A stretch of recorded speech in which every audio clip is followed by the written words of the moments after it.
امام شافعی کے زمانے میں وقت کا حاکم ایک پریشانی کا شکار ہوا۔ پریشانی یہ تھی کہ اس کی بیوی روٹھ گئی تھی۔ بادشاہ چاہتا تھا کہ اس کو منائے کیونکہ اس کی بیوی غصہ تھی۔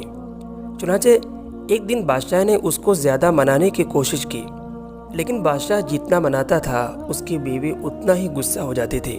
حتیٰ کہ ایک دن بادشاہ کی عورت نے بادشاہ کو یہ کہا کہ جہنمی، میں تیری شکل دیکھنا نہیں چاہتی۔ جب اس نے جہنمی کا لفظ کہا تو بادشاہ بھی حاکم تھا۔ اس نے بھی غصے میں آ کر کہا کہ اگر میں جہنمی ہوں تو تجھے 3 طلاق۔ اب جب غصہ دونوں کا ٹھنڈا ہوا تو بادشاہ بھی سوچنے لگا کہ پورے ملک میں ایسی خوبصورت لڑکی کوئی اور نہیں، اور میں اس کو اپنے سے جدا بھی نہیں کر سکتا۔ اور بیوی کا دماغ ٹھنڈا ہوا تو وہ بھی سوچنے لگی کہ جو عزت بادشاہ کی وجہ سے میری ہے، اس کے بغیر تو نہیں ہو سکتی۔ اب دونوں چاہتے تھے کہ دونوں کے درمیان صلح ہو جائے، مگر کیسے؟ کیونکہ بادشاہ نے تو شرط کے ساتھ طلاق دے دی تھی۔ تو بادشاہ کی بیوی نے بادشاہ سے کہا کہ ذرا معلوم کیجئے کہ طلاق واقع ہوئی بھی ہے یا نہیں۔ چنانچہ بادشاہ نے اس کے متعلق وقت کے علماء سے پوچھا تو سارے علماء نے یہ کہا کہ اس کا جواب ہم نہیں دے سکتے، کیونکہ طلاق شرط کے ساتھ دی گئی ہے کہ اگر میں جہنمی تو تجھے 3 طلاق۔ تو کون فیصلہ کرے گا کہ آپ جنتی ہیں یا جہنمی؟ اور اس طرح ایک تماشا سا بن گیا۔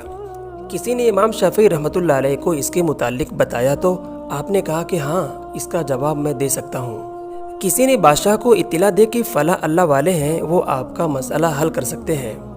چنانچہ بادشاہ نے آپ کو دعوت دی اور کہا کہ مجھے اس مصیبت سے نکالیے۔ امام شافعی رحمۃ اللہ علیہ نے کہا کہ میں آپ کا مسئلہ حل کر سکتا ہوں، مگر مجھے آپ سے تنہائی میں ایک بات کرنی تھی۔ امام شافعی رحمۃ اللہ علیہ نے تنہائی میں بادشاہ سے یہ پوچھا کہ یہ بتاؤ کہ پوری زندگی میں کوئی ایسا موقع آیا کہ آپ کسی گناہ کو کرنے کی قدرت رکھتے تھے، مگر اللہ کے خوف سے آپ نے گناہ کو نہیں کیا اور چھوڑ دیا؟ بادشاہ نے سوچ سوچ کر کہا کہ ہاں، ایک واقعہ پیش آیا تھا۔ امام شافعی نے کہا کہ وہ کیسے؟ تو بادشاہ کہنے لگا کہ ایک مرتبہ میں اپنے کام سے ذرا جلدی فارغ ہو گیا اور خلاف معمول جلدی میں اپنی آرام گاہ میں گیا۔ تو میں نے کیا دیکھا کہ محل میں کام کرنے والی نوجوان لڑکی وہ ابھی میرا بستر سنوار رہی تھی۔ میں کمرے میں گیا، اس کے چہرے پر میری نظر پڑی، وہ مجھے بہت خوبصورت لگ رہی تھی۔ اس کو دیکھنے کے بعد میری نیت بدل گئی اور میں نے دروازے کی کنڈی لگا لی۔ اب جیسے ہی میں نے دروازے کی کنڈی لگائی تو وہ لڑکی سمجھ گئی کہ بادشاہ کی نیت ٹھیک نہیں لگ رہی ہے۔ چنانچہ میں نے اس کی طرف قدم اٹھایا ہی تھا کہ بچے مجھے دیکھ کر کہنے لگے کہ یا مالک اتق اللہ، کہ اے بادشاہ اللہ سے ڈرو۔ وہ بچے خوف خدا رکھنے والی تھی۔ اس نے ایسے انداز سے کہا کہ اتق اللہ، اے بادشاہ اللہ سے ڈرو۔ اس کے اس جواب سے میرے دل پر عجیب سی ہیبت طاری ہو گئی اور میرے بدن کے رونگٹے کھڑے ہو گئے۔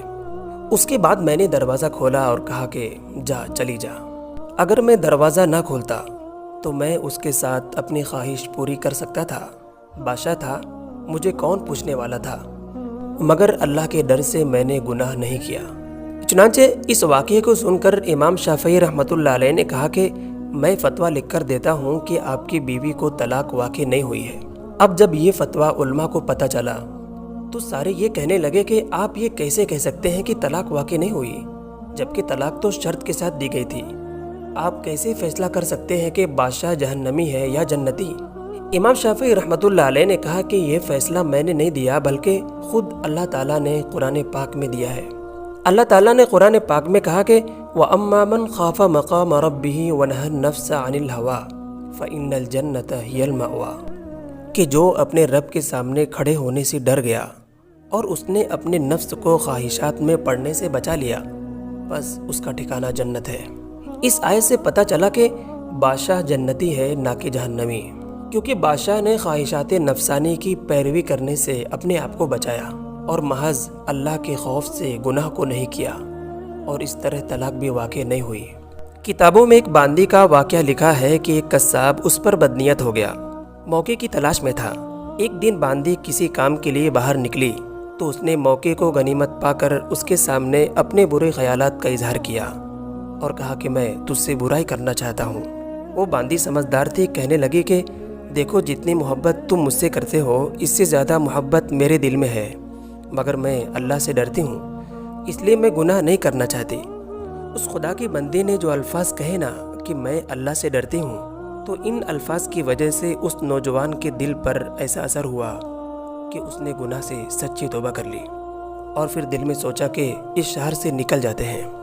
جب شہر سے نکلا تو اس کی ملاقات ایک اللہ والے سے ہوئی۔ اس اللہ والے نے اس قصاب سے پوچھا کہ آپ کہاں جا رہے ہیں؟ اس نے کہا کہ فلاں بستی میں۔ اس قصاب نے اس اللہ والے سے پوچھا کہ آپ کہاں جا رہے ہیں؟ اللہ والے نے کہا کہ اس کے قریب کے بستی میں، اور اس طرح طے ہوا کہ اکٹھے سفر کریں گے۔ چنانچہ 3 دن اکٹھے چلے۔ گرمی کا موسم تھا۔ جب دونوں چلے تو ان کے سروں پر بادل نے سایہ کیا ہوا تھا۔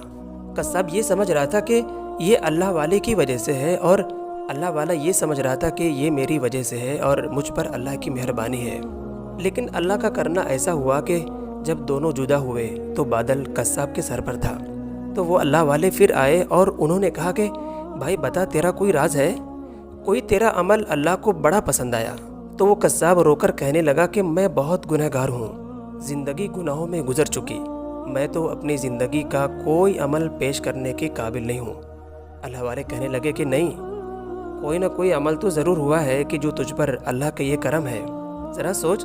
تب اس قصاب نے بتایا کہ میں نے تو گناہ کی نیت کی تھی، لیکن اللہ کا نام سن کر میرے دل پر ایک ہیبت طاری ہوئی اور میں نے اللہ کے خوف سے گناہ کو چھوڑ دیا۔